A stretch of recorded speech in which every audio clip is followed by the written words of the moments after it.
교단에서 부흥 컨퍼런스가 원주에서 있었고요.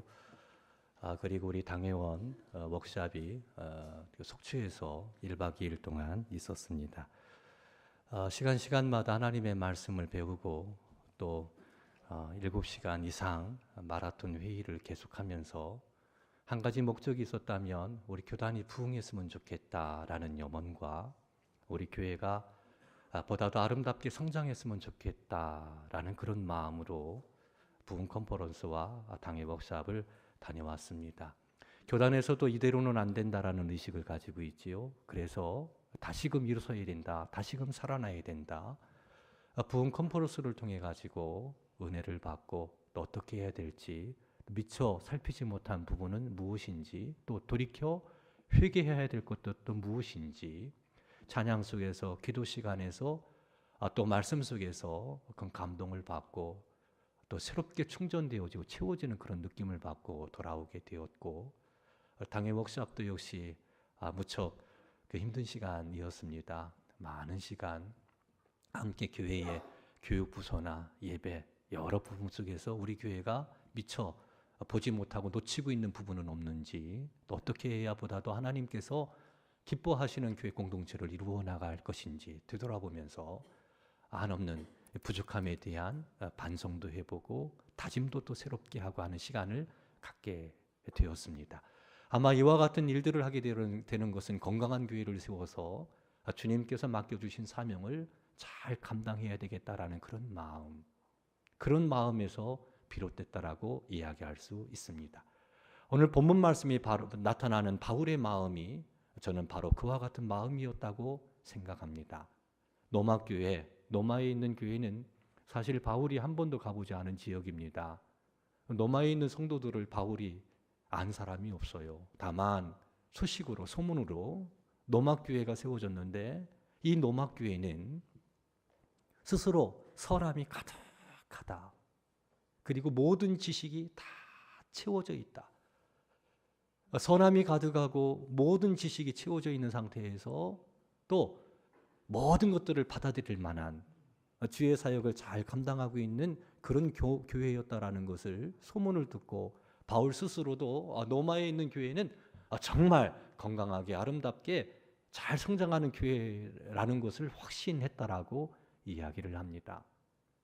로마 교회는 그랬습니다. 바울이 한 번도 가보지 않은 지역이었지만 예수 그리스도를 받아들임으로 그 예수 그리스도 안에서 구원받아, 그리고 그 예수 그리스도께 주신 사명을 감당하며 모든 지식과 선함에 부족함이 없는 교회, 가득했다, 채워졌다, 차고 넘치는 것을 우리가 그려볼 수 있지요. 조금도 의심할 수 없을 정도로 로마 교회는 아름답게 성장한, 부흥하는 교회, 모범적으로 성장한 그런 교회라는데 우리가 이의를 달 수가 없을 정도로 분명한 교회가 로마 교회였습니다. 하지만 바울 사도는 그런 로마 교회가 다시금 하나님의 말씀을 들어야 될 필요가 있다라고 판단을 하게 됩니다. 잘 성장하고 있습니다. 선한 일을 잘 감당하고 있습니다. 그렇지만 그래도 부족한 부분들이 있다라는 것을 바울 사도는 알았습니다. 그래서 15절 말씀을 보면, 그러나 내가 너희로 다시 생각나게 하려고 하나님께서 내게 주신 은혜로 말미암아 더욱 담대히 대량 너희에게 썼노니 라고 기록하고 있어요. 뭘 썼느냐? 로마서의 말씀을 써서 보낸 겁니다. 왜? 너희로 하여금 다시 생각나게 하려고. 로마 교회는 어떤 교회예요? 모든 선함이 가득한 교회, 모든 지식이 차고 넘치는 교회, 그리고 하나님께서 받으실 만한 것뿐만 아니라 모범적으로 교회를 세워나갔던, 서로 권하는 자임을 확신하면서도 바울 사도는 이 로마서의 말씀을 통해서 로마에 있는 성도들이 더욱더 하나님의 은혜 안에서 정진하기를 원하는 그런 마음으로 다시 생각나게 하려고 하는 목적으로, 뭐에 대해서요? 복음에 대해서. 우리가 원래 죄인이었다라는 것, 죄인이기 때문에 하나님의 무서운 심판의 대상이었다라는 것, 그 하나님의 무서운 심판의 자리에서 우리를 구원하시고자 아들 되신 예수님이 세상에 오셨다라는 것, 그 예수 그리스도께서 십자가에 달려 죽으심으로 죄인인 우리를 그 은혜로 값없이 의롭다함 얻게 하셨다라는 것. 그래서 아브라함이 누렸던 그 행복, 다윗이 누렸던 그 행복, 예수 그리스도의 피로 구원하여 심판의 자리에서 건져내어 하나님 자녀 삼아 주시고 하나님의 풍성한 은혜를 누리는 자리에 놓였다라는 것. 율법의 행위를 통해서 구원받은 것이 아니고 십자가에 달려 죽으신 예수 그리스도를 믿는 믿음으로 말미암아 의롭다 하심을 받아 하나님의 사람이 되었다라는 것. 이제 하나님의 사람으로 어떻게 살아가야 될 것인가? 구원받은 사람으로 어떻게 살아가야 될 것인가? 이전 예수님을 믿기 이전에는 우리 죄를 죄에게 드렸다면, 이제 예수 그리스도를 믿어 구원받은 상태, 구원받았다면 이제 우리 지체를 하나님께 온전히 100% 온전히 하나님께 드리는 것이 마땅한 삶이라는 것. 십자가의 은혜를 알아 구원받았다면 우리 지체를 온전히 주님께 드리는 것이 당연한 것이다라고 이야기하며 선포하면서 하나님 앞에 드리라는 부분을 이야기를 합니다. 하지만 쉽게 넘어지지요. 좌절하지요. 마음의 결단대로 선한 뜻을 세웠지만 그 선한 뜻을 쫓아 살아가지 못하는 우리의 그 문제들, 바울 사도는 그 부분까지도 짚고 넘어가면서 선을 행하고자 하는 마음은 내게 있지만 도리어 악을 행하는 스스로의 모습을 보고 오호라 나는 공고한 사람이로다. 이 사망의 몸에서 누가 나를 건져내랴. 그렇게 한탄하면서도 로마서 8장에서 성령의 도우심으로 주님의 우리를 사랑하심으로 말미암아 다시금 우리가 거룩한 길 걸어가는 축복된 삶을 살아갈 수 있다라는 분명한 확신을 갖고 선포하고 있는 말씀이 로마서의 말씀인 겁니다. 우리를 향한 주님의 사랑, 죽기까지 사랑하신 그 사랑은 세상의 그 어떠한 곳으로도 하늘의 그 어떤 권세로도 끊을 수 없다라고, 영원하신 그 사랑 안에서 우리는 승리할 수 있다고, 우리의 연약함을 도우시는 성령의 도우심으로 승리할 수 있다라고 그렇게 주님의 말씀을 선포합니다. 그 은혜와 그 사랑, 변하지 않는 하나님의 사랑으로 말미암아 구원받은 우리들, 이제 하나님께서 기뻐하시는 거룩한 산 제물로 드리라고 선포하고 있는 걸 볼 수 있습니다. 서로 받아주고 서로 이해하고, 그래서 하나님의 교회로 하여금 주신 사명을 감당하라고 바울 사도는 권고하고 있는 겁니다. 이것이 기독교의 복음 진리 아니겠습니까? 잠깐 제가 말씀드린 이 로마서의 핵심이 바로 그것 아닙니까? 바울 사도는 이 복음 로마서의 말씀을 통해서, 이 복음 증거를 통해서 로마에 있는 교회들이 지금까지도 스스로 선함이 가득했고 모든 지식이 차서 능히 서로 받아주며 서로 섬기는 귀한 사역을 잘 감당했는데, 이 복음의 진리를 다시금 말씀드리면서 선포하면서 하나님의 백성으로 더 새로운 마음 자세를 갖고 믿음의 선한 경주를 다하기를 원했던 것입니다. 부흥 컨퍼런스를 다녀와서 함께 말씀을 듣는데요, 또 찬양을 하는데 얼마나 은혜가 되는지 몰라요.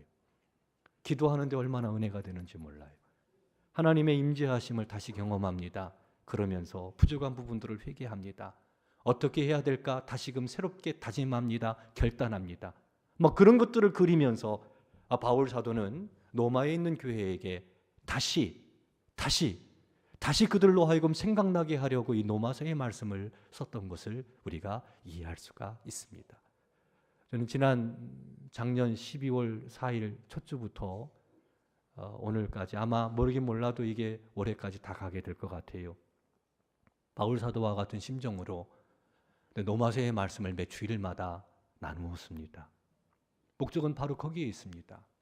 잘 하시지만, 열심히 하지만 놓친 것이 있다면, 부족한 부분이 있다면, 흐트러진 마음이 있다면, 또 사명을 감당하지 못하는 부분들이 있다면 우리가 이 복음의 진리 안에서 새롭게 이 하나님의 말씀을 다시금 듣고 다시금 생각해서 하나님 앞에 바르게 섰으면 좋겠다. 하나님께서 맡겨주신 사명을 감당했으면 좋겠다. 정말 구원받은 하나님의 사람으로 정상적인 그리스도인의 삶을 살아갔으면 좋겠다. 우리 성도들과 우리 교회가 그랬으면 좋겠다라는 마음, 그 마음을 갖고 기도하는 중에 이 로마서의 말씀을 선택하고 거의 1년여 가까운 시간 동안 말씀을 나누었습니다. 이제 이쯤 되면 우리 성도 여러분들이 이 복음의 진리 앞에 온전히 헌신하기를 주의 이름으로 축원합니다. 그래야 되는 거예요. 바울 사도가 이 복음을 증거한 거지요. 그런데 이 문제가 뭐냐면 한 번도 가보지 않은 지역이 로마 지역이지요. 또 한 번도 본 적이 없는 것이 로마의 성도들입니다. 근데 바울 사도가 이 편지를 보냈단 말, 로마서의 편지를 이렇게 보냈단 말입니다. 보냈을 때 이 편지를 로마에 있는 교회와 성도들이 받느냐 받지 않느냐의 문제가 이제 있는 거예요. 자 보세요. 지금 제가 하나님의 말씀을 선포하잖아요. 1년여 기간 동안 로마서의 말씀을 갖고 고민하면서 갈등하면서 이 말씀을 풀어서 우리 하나님께서 우리에게 베풀어 주신 은혜, 또 우리가 성도로서 어떻게 살아가야 될지에 대한 부분들을 선포했잖아요. 근데 어떤 분들은 그것을 주님의 말씀으로 받아서 생각이 바뀝니다. 삶이 바뀝니다. 거듭납니다. 헌신합니다. 그런 분이 있는 반면에 어떤 분들은 그렇지 않은 분도 있다는 사실입니다. 알지만 주님께서 주신 말씀으로 생각지 않아 휴지통에 버리는 그런 분도 계실 겁니다. 그렇다면 그것은 아무런 도움이 효과가 없는 거지요. 이런 고민이 있는 거예요. 바울 사도가 한 번도 가보지 않은 지역에 한 번도 보지 못한 성도들에게 편지를 보냈단 말이에요. 그게 로마서 말씀인데 이 말씀을 너희들이 들을 건가 말 건가 이런 고민이 있는 거지요. 이 부분에 대해서 바울 사도는 아주 분명하게 이야기합니다. 내가 너에게 다시 썼다 그러면서 뭐라고 얘기하느냐, 이것은 내게 주신 은혜로 말미암아 너희에게 담대히 써서 보냈다라고 이야기합니다. 그러니까 로마서의 말씀을 쓴 것은 하나님께서 내게 주신 은혜를 따라서 써서 보낸 거다라는 거예요. 그 은혜가 뭐냐? 그 은혜는 16절 말씀을 보면 다 같이 한 목소리를 씁니다. 16절입니다. 시작. 이 은혜는 곧 나로 이방인을 위하여 그리스도 예수의 일꾼이 되어 하나님의 복음의 제사장 직분을 하게 하사 이방인을 제물로 드리는 것이 성령 안에서 거룩하게 되어 받으실 만하게 하려 하심이라 라고 이야기해요. 그러니까 다시 생각나게 하려고 로마서를 썼는데 로마서를 쓰는 것은 내게 주신 하나님의 은혜를 따라 내가 로마서를 썼다 이런 얘기예요. 그러니까 하나님의 은혜로 로마서의 말씀을 썼는데 그 하나님의 은혜가 뭐냐? 그것은 내가 그리스도 예수의 일꾼 되었다라는 것. 그러니까 이 로마서 말씀을 받는 이들은 그리스도 예수의 일꾼 사도 바울, 그러니까 예수의 일꾼이 돼서 예수의 종이 돼서 공적으로 예수님께 뽑힘을 받아서 예수의 일을 하는 공적인 그 일을 감당하는 바울이라는 것. 그러니까 로마서의 말씀은 사설론에 풀 것이 아니고 주님이 바울을 통해서 주시는 로마 교회에 주시는 말씀, 그런 거라는 거죠.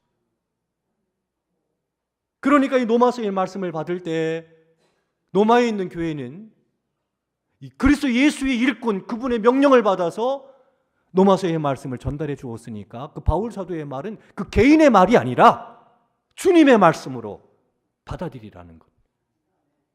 그 주님의 말씀으로 받아들이라는 것. 그러니까 복음의 진리가 확실하다라는 것. 예수 그리스도로 말미암아 구원받는다라는 것. 그리고 우리가 어떻게 살아가야 되는지 분명하게 선포하고 있다라는 것. 한 기준이 되는 거죠. 이걸 우리는 절대선이라고 얘기합니다. 진리라고 얘기하는 거죠. 왜 그걸 우리가 확인할 수 있습니까? 어떻게 그걸 인정할 수 있습니까? 사도 바울은 그리스도 예수의 일꾼이라는 거예요. 일꾼이라는 거. 내게 주신 은혜는 뭐냐면 내가 예수의 일꾼이 됐다라는 것. 이것이 은혜요, 축복이요. 믿습니까? 임마누엘 찬양대 20분이 주님의 은혜인 줄 믿습니까? 교회에서 사역을 감당하는 이 여러 가지 것들이 주님의 은혜라는 거예요.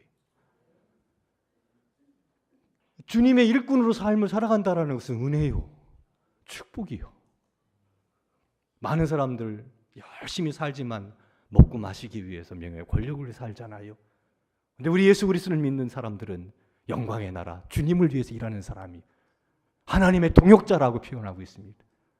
사람 살리는, 사람의 영혼을 지옥에서 천국으로, 아버지 품을 떠난 인생, 나락의 자리에 있는 인생을 뽑아내어 그들을 구원해서 하나님 은혜의 자리에 오게 하는 위대한 삶. 이건 무엇으로도 바꿀 수 없는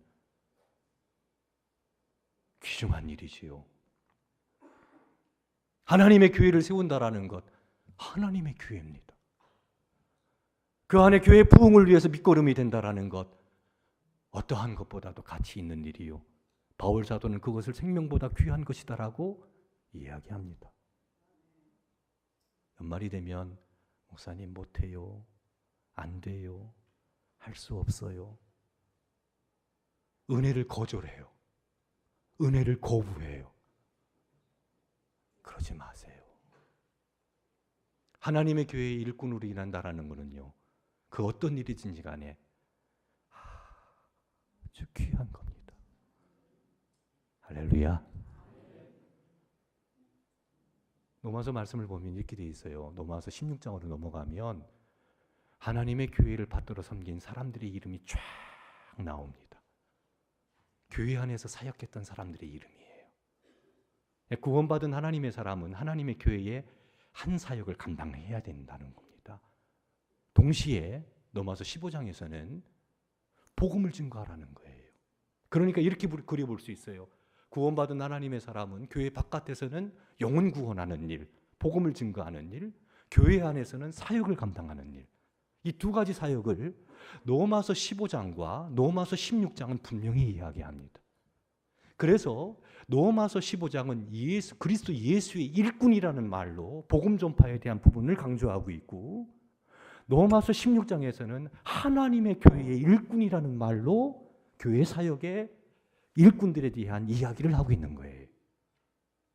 따라합시다. 교회 바깥에서는 전도의 사명을 감당하고, 교회 안에서는 어떤 일이든 섬김의 사역을 감당하고, 다 섬기는 거잖아요. 할렐루야. 그래서 1인 1사역을 해야 됩니다. 왜? 하나님의 교회이기 때문에. 주님의 말씀이. 바울 사도는 이 은혜를, 내게 주신 은혜, 근데 그 은혜가 뭐냐? 내가 그리스도 예수의 일꾼이 됐다라는 것. 예수의 일꾼이 됐다라는 것. 이거 놀라운 은혜라는 거예요. 일꾼은요, 먼지를 뒤집어 쓰는 사람이에요. 성막에는 자리가 없습니다. 다 서서 섬기는 곳이 성막이에요. 교회는 그런 곳이지요. 그렇게 주님께서 베풀어 주신 은혜를 생각해서 서로 그렇게 받아주고 서로 섬기면서 부족한 부분, 약점은 내가 감당한다라는 그런 마음으로 사역 감당하고, 오늘 말씀을 보면 또 뭐라고 합니까? 그리스도 예수의 일꾼이 돼서 하나님의 복음의 제사장의 직분을 내가 감당하고 있다라고 얘기합니다. 하나님의 복음의 제사장의 직분을 감당하는 것이 은혜라는 거예요. 내게 주신 은혜. 그런데 하나님의 복음의 제사장의 직분이 뭐냐? 이어 나오는 말이 그런 거예요. 하나님의 복음의 제사장 직분을 하게 하사 이방인을 제물로 드리는 것이 성령 안에서 거룩하게 되어 받으실 만하게 하려 하심이다라고 이야기합니다. 그러니까 하나님의 복음의 거룩한 제사장의 직분을 받은 것은 이방인들을 구원하기 위함이라는 거예요. 이방인들을 제물로 하나님께 드리기 위해서, 하나님께서 받으실 만한 제물이 되게 하기 위해서. 제사장은요, 하나님과 하나님의 언약 백성 사이에서 둘 사이를 이어지는 중보자 역할을 감당합니다. 선지자는 말씀을 선포하는 거예요. 지금 제가 하나님의 말씀을 선포하지요. 어떤 면에서 이건 예언자적 사역이에요. 선지자적 사역이에요. 그러나 새벽마다 교우들을 품에 안고 하나님 앞에 나갑니다. 이거 제사장적 사명이에요. 뭐예요? 우리 교우들의 삶에 여러 가지 어렵고 힘든 문제들, 기도 제목들, 이 부분들을 가지고 하나님 앞에 이제 나가는 거지요. 구약의 제사장들은 짐승을 가지고 나갔어요. 그렇죠? 짐승을 잡아서 하나님 앞에 예배를 드리며 백성들의 문제와 사정, 그들의 죄의 문제, 그들의 고단한 문제, 기근과 전쟁과 수많은 삶의 어려운 문제를 하나님 앞에 나가 그 은혜를 구했단 말이에요. 제사장의 사명이 그런 거지요. 바울 사도는 스스로를 이방인의 복음, 하나님의 복음의 제사장 직분을 받았는데, 그 직분이 뭐냐? 이방인을 하나님께 제물로 드리는 거예요. 성령 안에서 하나님께서 받으실 만한 제물로 드리는 거. 그게 무슨 말입니까? 예수님을 알지 못한 이방 사람들, 그들에게 복음을 전해서 그들을 구원하는 일. 이어 나오는 17절 말씀을 보면, 그러므로 내가 그리스도 예수 안에서 하나님의 일에 대하여 자랑하는 것이 있거니와, 18절, 그리스도께서 이방인들을 순종하게 하기 위하여 나를 통해서 역사하신 것 외에는 이라고 되어 있어요. 그러니까 이런 거예요. 저를 보세요. 하나님의 복음의 제사장 직분을 감당하는 것은 이방인을 하나님께 제물로 드리는 건데 그 제물로 드린다라는 말의 의미가 뭐냐? 18절, 그리스도께서 이방인을 순종하게 하기 위하여, 이방인들이 순종하게 하기 위함이라는 거예요. 그럼 이방인들이 순종하게 하기 위한 이 순종이라는 건 뭐냐면, 예수님을 알지 못했던 사람이 예수님 믿고 예수님 영접하고 하나님께로 돌아오는, 하나님의 자녀가 되어지는. 그래서 복음의 소식, 로마서 우리가 배웠지요. 로마서의 말씀을 통해서 예수 그리스도의 그 복음, 예수님께서 죄인을 위해서 하신 일, 그 소식을 듣고 이방인들이 예수님을 믿으면 하나님의 자녀가 되잖아요. 이것이 순종이라고 표현합니다. 순종. 이방인들이 예수 믿고 구원받는 거. 이방인들처럼 더럽고 죄인 많은 부정한 그 인생들이 예수 그리스도로 말미암아 거룩한 하나님의 자녀가 됐다라는 것. 이게 순종이에요. 이방인으로 하여금 순종하게 하기 위하여, 복음의 소식을 듣고 구원받게 하기 위하여, 그 일을 위하여 바울 사도는 하나님의 복음의 제사장의 직분을 감당했고, 그 이방인들이 하나님 앞에 아름다운 제물이 되게 하신다라는 거죠. 쉽게 얘기해서 예수님 알지 못하는 사람에게 복음을 증거하는 거예요. 이것이 하나님의 복음의 제사장의 직분을 감당하는 겁니다. 그 사람은 죄인입니다. 더럽습니다. 심판받아야 됩니다. 그런데 우리가 전한 복음, 그 사람을 위해서 예수님께서 십자가에서 그 사람의 죄를 담당하시고 죽으신 그 사건을 전하고, 그 사람이 그 예수 그리스도를 믿으면 이방인들이 그 사람이 예수님을 순종하게 되는 거예요. 구원받게 되니까요.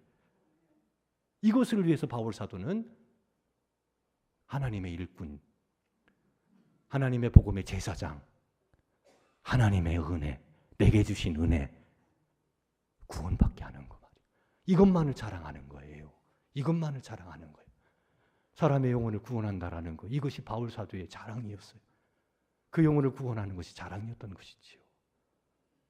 알지 못하는 사람에게 복음을 증거해서 그 사람을 구원하는 일, 하나님이 받으실 만한 예배가 되는 거예요. 로마서 12장 1장 그러므로 형제들아 하나님의 모든 자비하심으로 너희를 권하는 너희 몸을 하나님이 기뻐하시는 거룩한 산 제물로 드려라. 또 오늘 로마서 15장에서는 뭐예요? 하나님께서 받으실 만한 것, 그게 뭡니까? 이방인들을 순종하는 것. 예수 믿지 않는 이들이 복음을 듣고 그 예수 그리스도를 믿으면 이것이 하나님께서 받으실 만한, 그러니까 전도는 뭐가 돼요? 따라합시다. 전도가 예배다. 예배가 되는 거예요.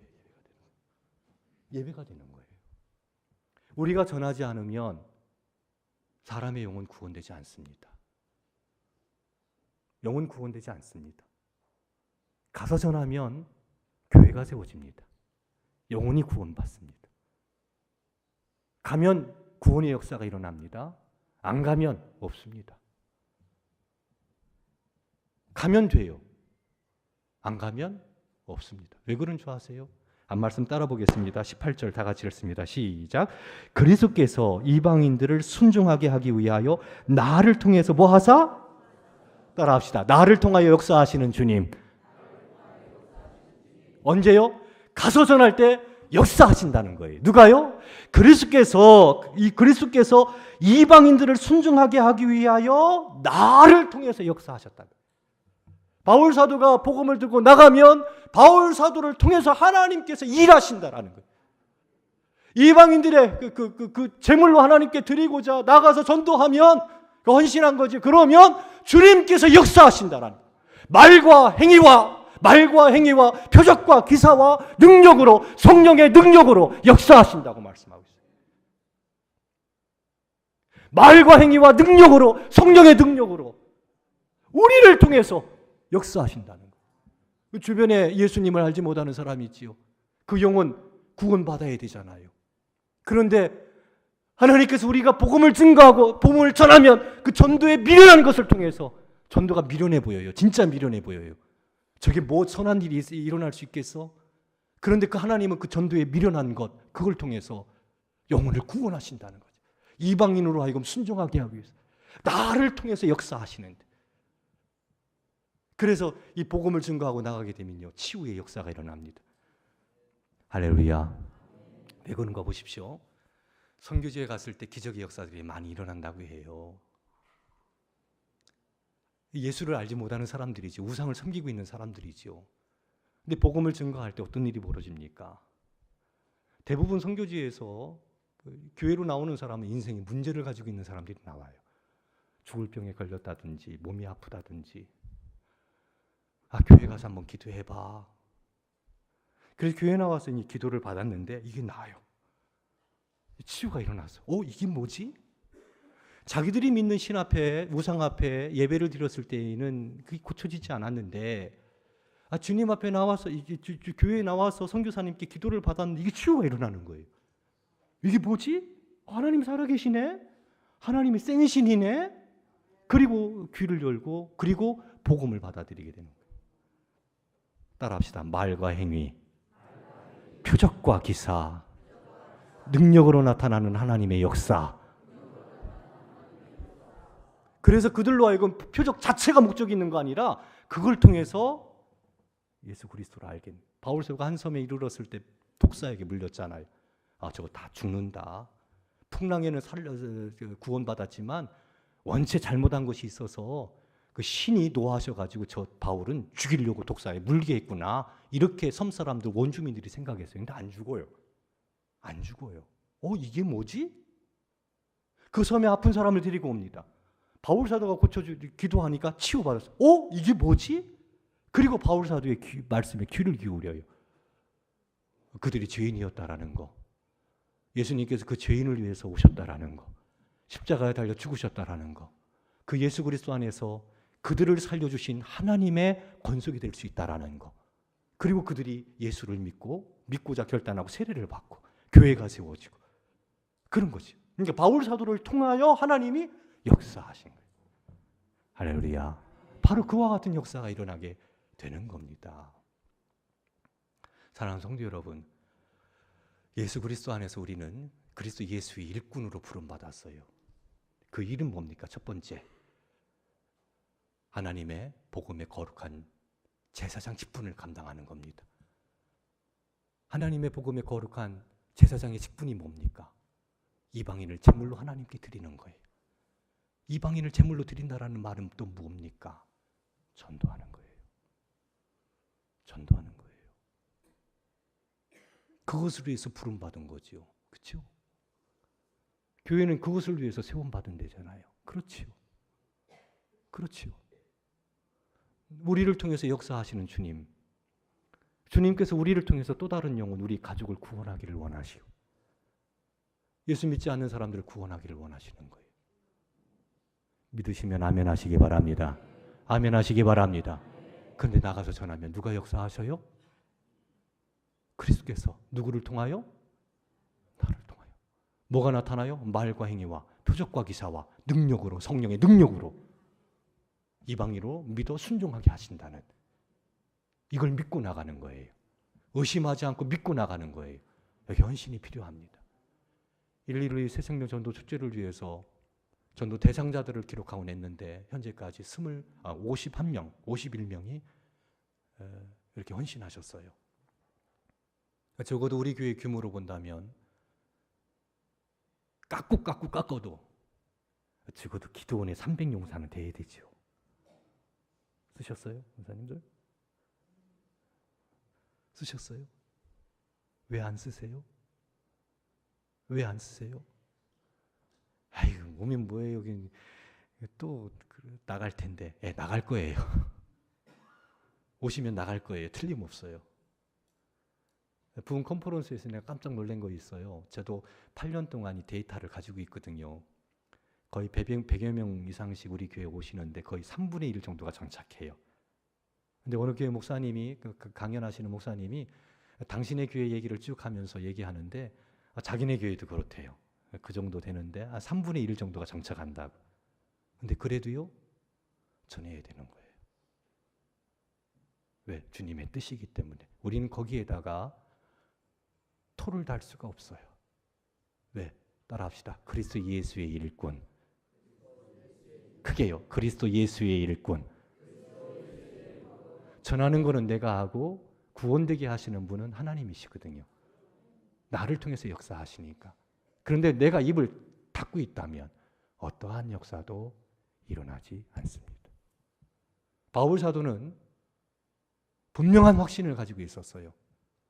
내가 하나님의 복음의 제사장 직분을 가지고 하나님이 나를 통해서 역사하신다는 말과 행위, 표적과 기사, 능력으로 성령의 역사하심으로 이방으로 믿어 순종하게 하실 그 하나님에 대한 확신을 갖고 나갔습니다.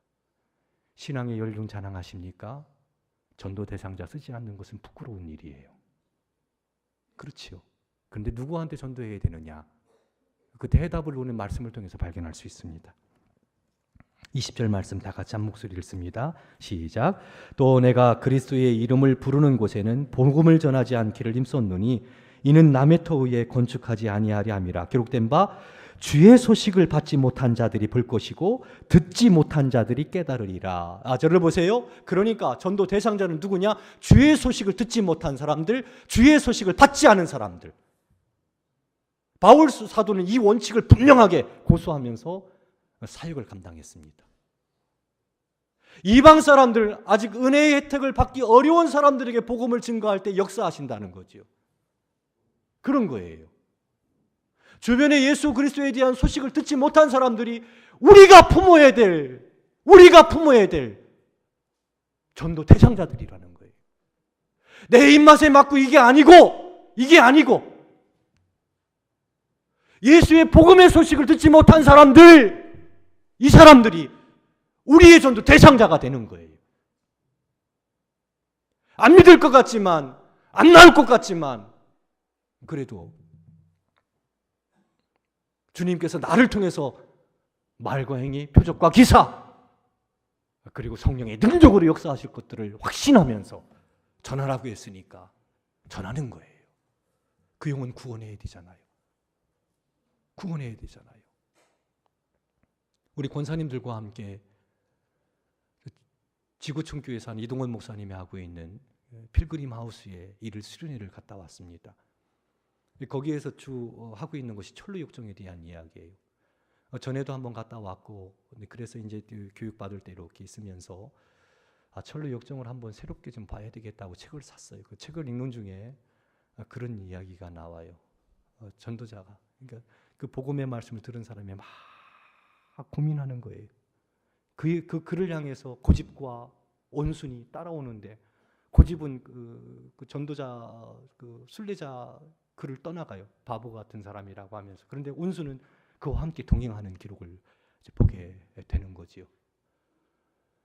수많은 어려움들이 있지만 우리 믿는 그리스도인들은 믿지 않는 사람들, 그들에게 복음을 증거할 때 거부하는 사람이 있을 겁니다. 있어요. 고집처럼, 온순처럼 하나님께서 우리를 통해서 역사하셔서 구원되는 사람이 있기 때문에, 그 누군지 몰라요.